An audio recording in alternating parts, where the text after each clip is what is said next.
Happy? Happy. Happy. Hopefully no interruptions this time. Oh, yeah, fuck.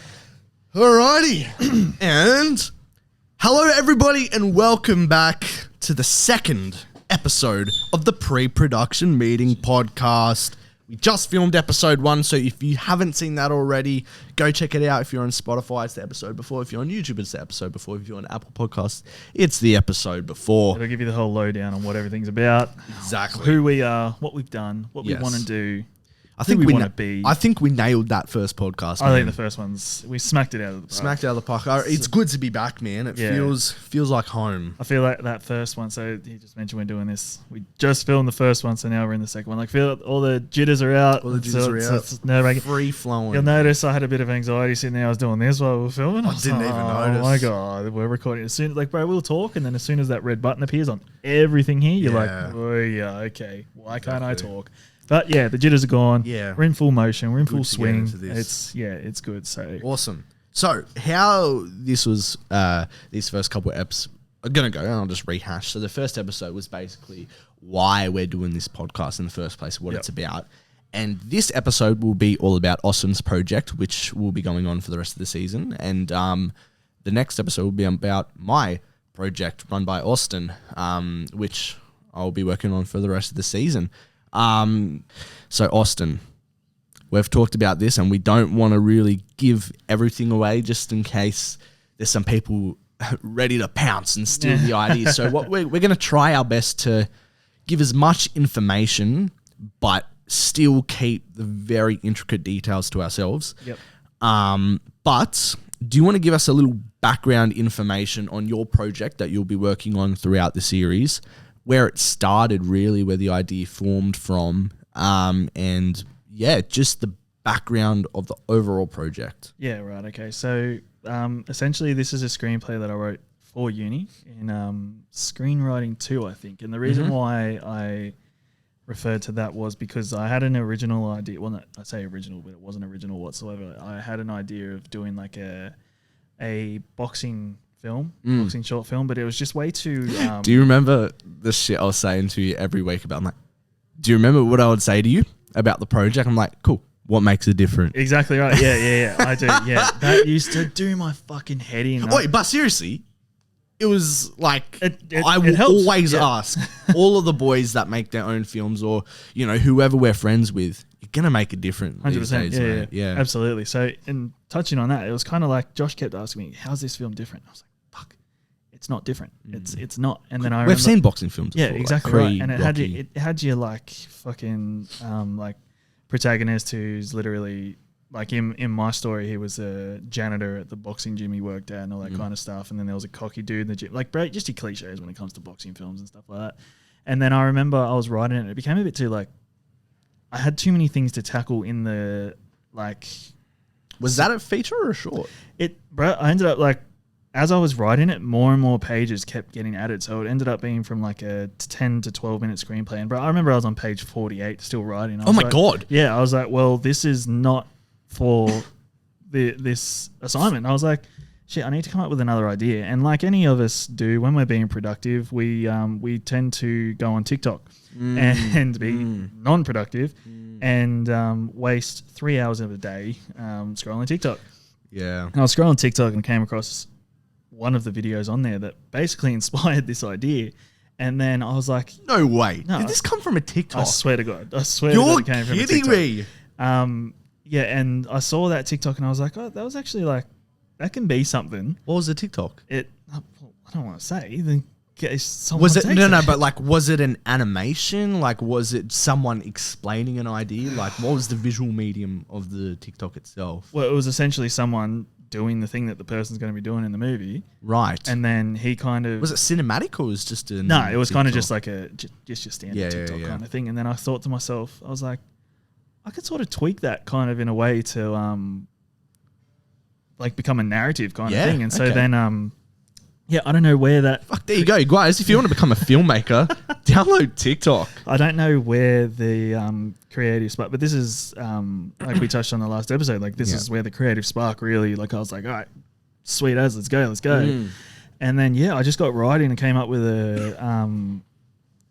with a short film idea, and then I wrote it from there, and then that's essentially where it came from, was TikTok. I actually did not know that. I swear I told you that. Nah, man. But can I say the one thing I do remember about this project? You topped the class, didn't you? What was it? Don't want to gas myself up. Go. Oh, you made me gas myself up last time, so you're going to do the exact same thing. Thank you. So this screenplay got 98 out of 100 on the. There you go. In the forms of whatever the curriculum that the teacher at the time it met. So, I hold this screenplay quite close to the chest, quite high up in there. Yeah. This will be something good. I have a feeling it could. So happy for you. So, I was happy for myself. Thank you very much. So, another thing I'll mention. So, when films go into production, especially Marvel films, and they don't want to give away the title or anything, they usually go under a working name. Right? So, I would love, actually, give me a second and I'll get up an example for you. Yeah, sweet. If I was to think of a working title for this film, Untitled. That's what I'm going with. Oh, come on. Come on. I don't know. For example, for Doctor Strange, the working title was Stellar Vortex. Yeah, right. For Shang-Chi, go on. What do you reckon it was for Shang-Chi? 10 Rings. Dragon Boat. For Ant-Man and the Wasp, Quantumania, which is yet to come out. What do you reckon the working title for that was? Ant Boy. Goat Rodeo. Yeah, so those are some examples of working titles, and because sometimes the titles can give away some parts of the film and whatnot. But sorry, we got people looking in again into the room, man. Yeah, we're in this. Oh, shout out Bella Vista Hotel for giving us this space. Yeah, absolutely. But in doing that, we have windows where people are just looking in on us, which is fantastic. But yeah, if you could think of a working title for your film, just so you have something to refer to when we talk about it throughout the series. I'm going to say...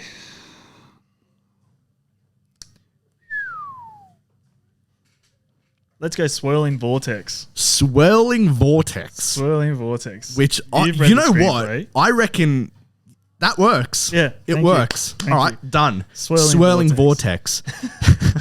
I love that, man. So Swirling Vortex. So he came from a TikTok. You topped the class in screenwriting.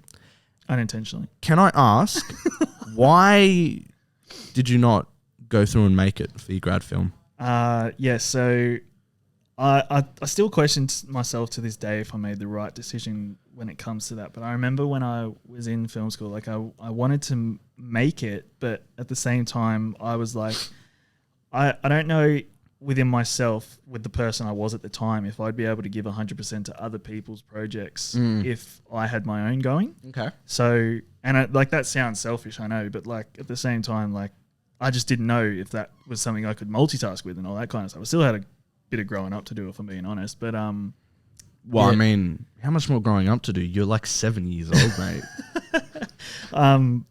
No, but the thing is I kind of wrote this for the assignment, and then I never thought about getting it made. Essentially, in uni, I came up with other ideas, and I was watching me with my action films and shit. Of course, man. I was watching that, and then I started thinking I want to write one and make one and all that kind of stuff. And then when I realized the logistics and the complexities that come with that, I was like, I'm just going to scrap the whole idea. And then I remember I pitched my boxing idea as a grad film kind of thing, but then when I mentioned the inspiration behind it and that I was when I used to play rugby league and all that, and then the lecturer basically just went, why don't you make a rugby league one? And I was like, oh, I guess there goes my boxing idea. Has there been a rugby league movie made? There has been, but there hasn't been any good ones. What ones have there been? You'd have to Google it. Surely there's no rugby league movies. No, there was one that I remember watching when I was young. My mum took me to the cinema to watch it, me, my brother, and my sister. And it starred... it's not a doco, like an actual narrative film. It starred... what's his name? Ando. No way. So you got to Google it. As the footy player? Yeah. So Ando. Google it, I promise you. The Happy Refugee or whatever his book's called. No way. I promise you. Ando's NRL film. Rugby league film. Rugby, it might be union, might be league, I'm not sure. No. Footy Legends? No. That's co-writer Ando. Yeah, that's the one. What? 2006 Aussie film. Yep, that's the one. Yeah, I guess you wouldn't make... Oh, amateur rugby league. Bro, that is insane. Yeah, so I don't... And then I tried to come up with an idea to make a rugby league film, and then it just became too much. And then I was like, I don't know if I'm going to be able to like put the work into this project and then, you know, be a major role in someone else's, like when I was with Federico's at the time. Like I didn't know if I could juggle that kind of stuff. And I was too scared to take that workload on, essentially. So then I prioritized getting experience and that kind of stuff. And so, and then post uni, I remember I was like, all right, I've got to come up with an idea to make a short film and all that kind of stuff. And I started trying to come up with ideas and all that kind of stuff. Me and is next to me just collecting dust. Sorry, what did you say? What title? Sorry, we'll bleep that out. Don't worry, we'll bleep that out. So he just had the title of his film. Swirling Vortex. Swirling Vortex. Dust. Swirling Vortex was next to me just collecting dust. And it got to a point where I was like, why? Like, this is complete. Like, this is what I wanted it to be. This is what I envisioned. This is what I, like, did so well with at film school. Like, why can't I get this made? And there was multiple attempts to get it off the ground and all that kind of stuff. And I just never really got it off the ground. Attempts as in like you've picked it up, tried to do something with it and then just gone, nah. Exactly right. Okay. Yeah. You hit a block and then you just go, fuck, like, I'm going to put this down and get back to it later kind of thing. So you're saying the reason you didn't make it for the grad film is you reckon fear was a factor? Yeah, I think so. Or you reckon you weren't experienced enough to make it? Bit of both. Bit of both kind of thing. Like I didn't want to not know what to do and then have people working on the film and then essentially like me being the writer director of it, but then like going like, oh yeah, like what would you do in this situation kind of thing. Like, you know, how do I get the actors to, like I didn't want to come across as that. Yeah, I get that 100%. And I think I kind of did a similar thing when, remember the short films, Lily's short film, what was the tattoo one? Yes. And how everybody was doing short films then. I remember I had the mindset. So this was during uni. We went through a short film. What was it?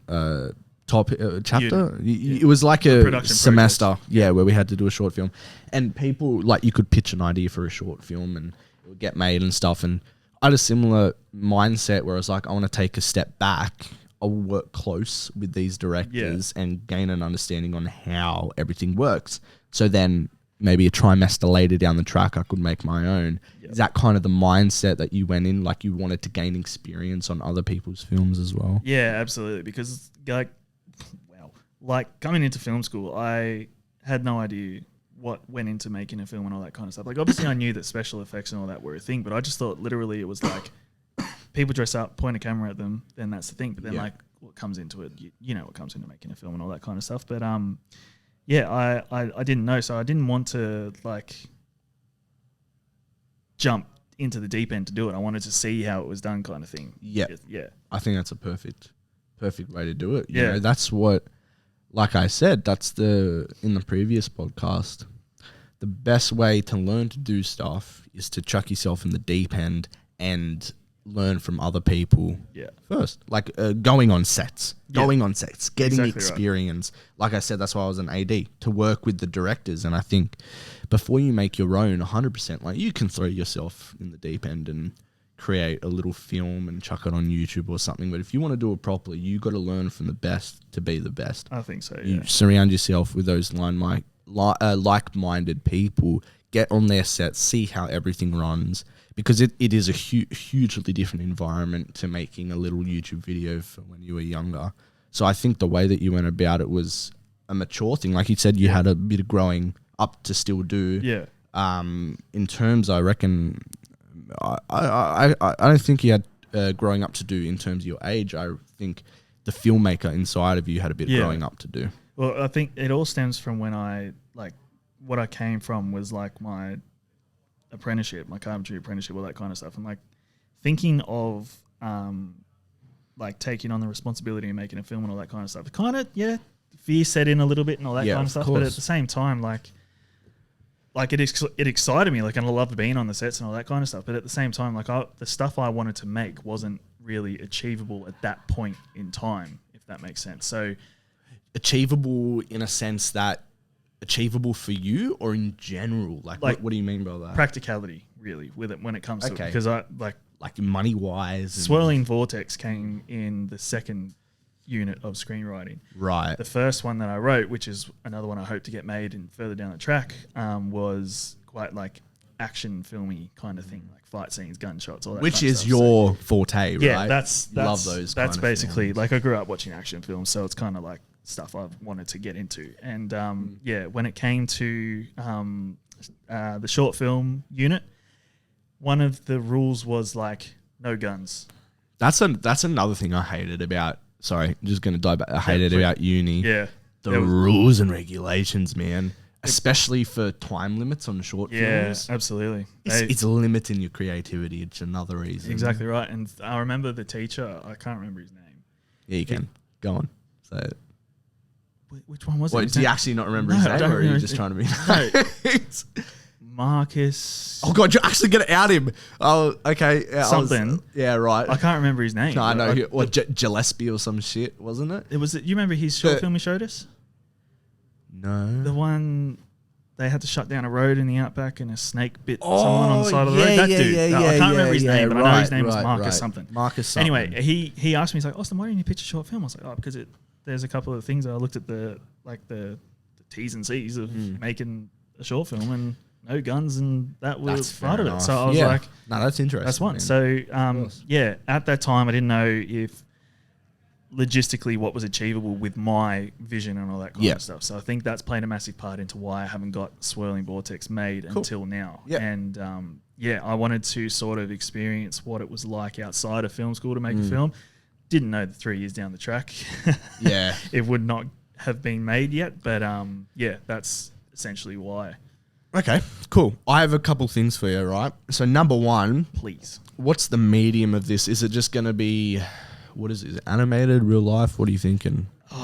Look, when I wrote it, I was thinking of making it, live action. But at the same time, you came up with the idea of sort of separating the two worlds. If, you go from real life into an animation. And I really like that idea because you can kind of, like the Lego movie, for example. Exactly right. Yeah, exactly right. You can sort of achieve what you want in animation that you can't really achieve in live action, really, because you can just run with it. You can just run with it in animation. So it kind of opened my eyes. I was like, yeah, actually, that might be a better idea because of some stuff I want to get done in this film. I'll tell you a fun fact. So I read something this week about the What If directors. Have you watched Marvel's What If, the animated? Yes, I have. They said, because they were talking about how literally for animation, you can do anything, man. 100%. So they had to create their own rules in the animation world so they don't go too crazy with it. Yeah, absolutely. So fascinating. I feel like animation, you can literally run wild. Yeah. And so that opened my eyes. And to be honest, there's a guy at work, I haven't told you this because it's been ages since we chatted, but there are a couple of JMC Academy people at my work. No way. So we've spoken about it. Like, he's in animation. Then when we had the chat about Swirling Vortex being an animation, I said to him, like, dude, I have this. Wait, is he an animator? Yeah, he did animation at JMC. So I said to him, that's awesome, man. You know what? He can come on here as well because he lives in fucking Epping. So dude, I'll talk to him today. 100%. I'm seeing him tonight. So yeah. Well, there you go. Am I still good to produce? Would you still want me as producer? Yeah, all right, good stuff. Well, bro, you're building out your crew already. You got a producer, a possible animator. Bro, get him on. Seriously, this is what I mean. Like, since you came to me that you want to get this off the ground, I created you a checklist, right, to help you out with certain pieces of pre-production, right? And, I mean, crew usually comes after that checklist is made, but if you can get the crew now, mate, you're a step ahead. Yeah, exactly right. Like, you just keep... And that's something I feel like I'm unintentionally building. Like, even me just saying to you, then you're like, dude, you got an anime. I was like, oh, fuck, I do too. Like, I didn't even think about it. Like, I just spoke to him about it. But then he was saying, like, yeah, you can do this with that and this with that, blah, blah, blah. I was like, bro, fuck, we're going to talk. That's it. So I sent him the script, and I think we got interrupted, and then he left. But like I said, I'm seeing him tonight, so I might go over it again with him. Do it 100%, and then we'll gauge his interest in the project 100%. Exactly. Get him in contact with me. I'll talk about... because, bro, shit ain't cheap, especially for animators. Like our mate, Jay, right, did a bit of like how many seconds of animation, like 5 seconds of animation on his short film for uni. Yeah, he made stars twinkle in the sky for 5 seconds. $4,000 to $5,000, mate. Crazy, insane. Right? Wow. There's some little insights into the industry. Shit ain't cheap, especially animation. Exactly right. But yeah, I think when you talk, because I've read the script, I'm going to reread it for next week to make it fresh in my mind, and I'll give you some, feedback and stuff to do with the script, and I think that'll be good for next week's pod. Absolutely. But reading it, I can imagine it live action merging into animation. I think that's the best way to go about it. I think so, yeah. I think, and especially with what I want to achieve, I think it might be the best way to do it. So, yeah. If you don't mind me, I'm just going to get up the little checklist I made for you. In the meantime, while I do that, what's the timeline looking like for this film? Ooh, timeline's non-existent at the moment, to be honest. If you could come up with the timeline, what are we thinking? Look, I'd like to think by the end of the year. Yeah. Done or? In production. I reckon post-production. Okay, yeah. Because I'm telling you, the film, your one, what I'm thinking at the moment, right? It's a 7-page script, right, at the moment? Yeah. So, mate, filming will take 2 days max. Yeah, 100%.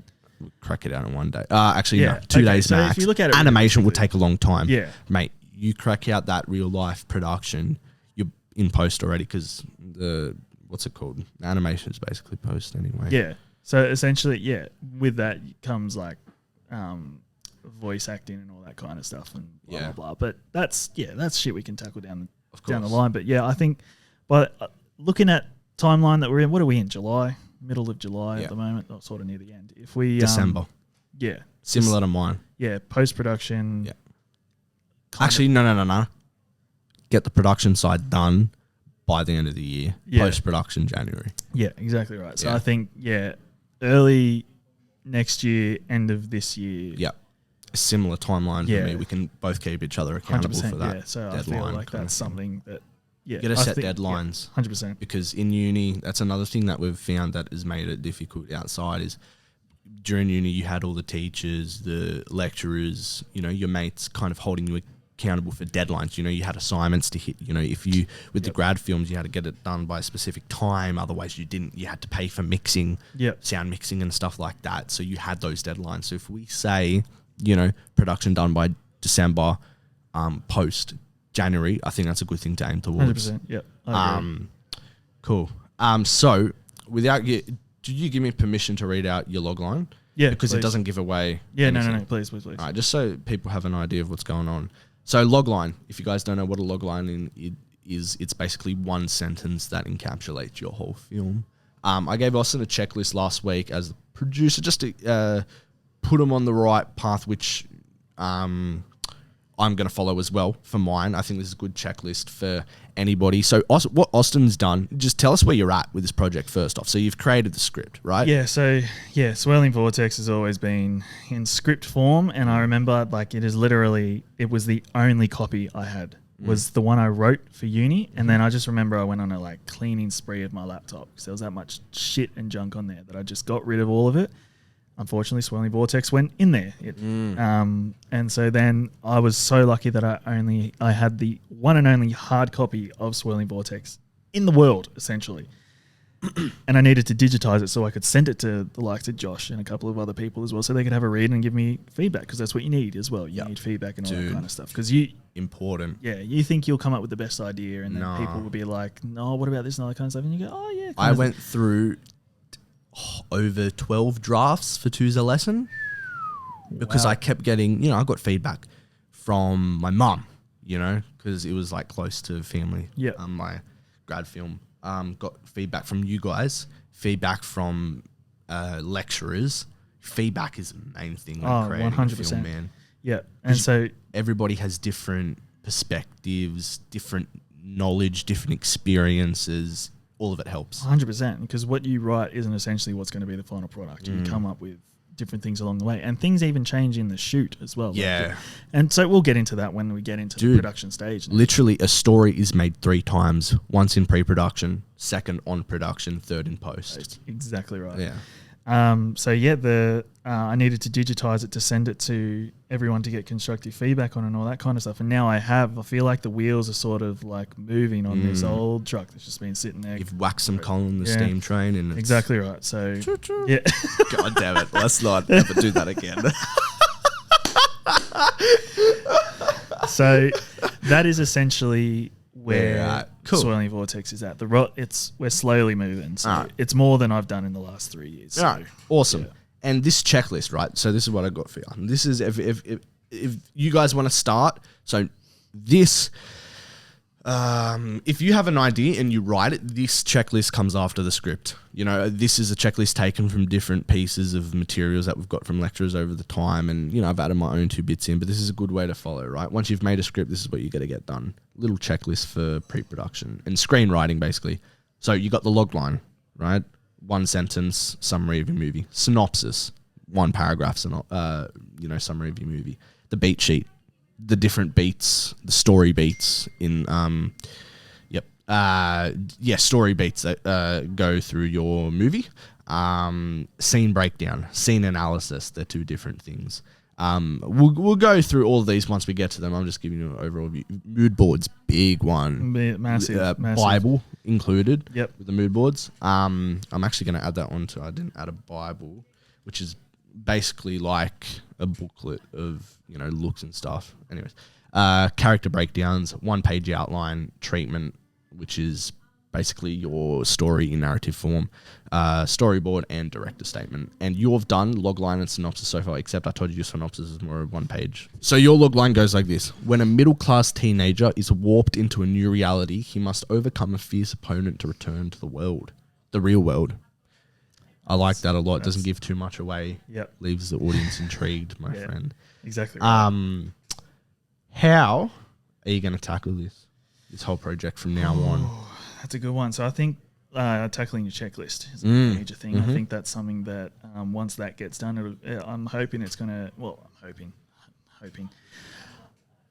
I'm hoping that checklist will really get the wheels in motion, and I'm going to start to, you know, take on mood boards, start writing a Bible for it and all that kind of stuff. And then from that, it's going to stem into, and you guys will see it and everything like that. And then from that, it's just going to. What we'll do with mood boards and stuff like that, we'll give little updates on the Insta. So if you want to follow us at the pre-prod pod, there you go. Austin will be posting, I'll be posting little mood board and stuff. Sorry, continue. Yeah, so when it comes with that, and then from that, it comes from like talking to people about it and then saying like even talking to the animation dude at work, like, oh, how do you think that this could be tackled and all that kind of stuff. And then, you know, getting him on board and then like just going through the motions and getting stuff made. And so I want to try to be as organized as I possibly can before going into production. Amazing. So another little tip for everybody out there, once you make a script, get a producer attached as quick as possible. Definitely. I think that's the thing I was missing the most. And I'm grateful that you've taken on the role of producer because when you make the script, you think that you can just do it yourself. You're going to be writer, producer, director, editor, cinematographer, all of it. Like you need a producer because then the producer is going to bring you back down to earth because you're flying off into fucking space. And the producer is going to bring you back down and be like, all right, let's tackle this. Like, first you need to do this, that. And that's where Josh has been a massive help because he has these tools to get you back on track and really get you going. So, like he said, producer attached to the script is important. Then my job as producer starts for you once you finish my checklist. Once you finish the checklist, then I start getting in touch. Once everything's finalized, script, everything, I start getting in touch because I have all the documents and everything that I need to go, you know, pitch to people or information to go get casting, you know, and stuff like this. So once I have all the information, that's when my work starts. And, you know, I'll update everybody weekly what I'm not only doing on my film, but on your film as producer as well. And you'll get to know what a producer's job is because I was even talking to, you know, somebody the other day, I don't know what the difference between a producer and director is. Neither did I. Yeah. Neither did I, to be honest. And now I do, and there's a big difference. Yeah, man. right. So I think, tackling it, moving forward, getting the checklist done and then... Perfect. Yeah. Amazing. Now, before we wrap this up, is there any little kind of inklings, without giving it away, what makes this film different? What makes it different is that we're going to be blending. Yes, that's exactly how I would have answered it. We're going to be blending the real world with certain time and period and animation, all that kind of stuff. So we're really going to be mixing everything up in a swirling vortex. Yeah, and it's going to be. Would you say yours is a period piece? You could say that. Partial period piece? Yeah, you could say that. I like you could that. say that. I like So yeah, I think it's a blend of reality and animation as well. Good so stuff. I think it's really going to put you in a land of make believe. Oh, brother, I get goosebumps. Let's do it. I'm so keen. Yeah, Anyways, guys, we're going to wrap that here for this podcast episode. Austin, I'm looking forward to it, mate. It sounds amazing. Sounds like great. you're back on track, which is really good as well. And like we said, I've got a great feeling about this. Yeah, I really cool. feel like it's really starting to work and everything like that. But I'm going to chuck to you. Where can these lovely people find us? Mate, the pre-prod pod on Insta and TikTok and the pre-production meeting on YouTube. And Spotify, Apple Podcasts. The pre-production meeting, you know how it is. There you go. All right, on that note, we're out of here. See yous. Couches.